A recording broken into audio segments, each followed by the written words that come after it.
Today we are in the easternmost province of Indonesia, from where we have two projects actually on this exhibition. And one of those is Azhari Setiawan's project. This story begins with my interest in the community in Tambrau Regency, West Papua.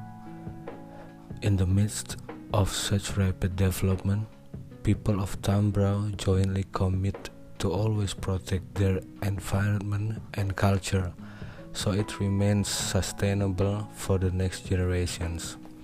They believe if we protect the nature will protect us. Another thing that caught my attention was the enthusiasm of the children to keep learning, although the limitation of school facilities, which is certainly the responsibility of the local government.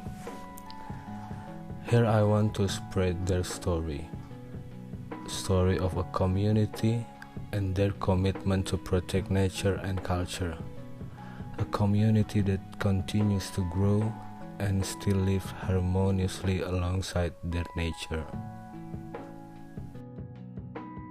So Azhari shows us a very sensitive view of a community in West Papua, otherwise known by beautiful nature, but also huge problems in political, historical, and environmental terms.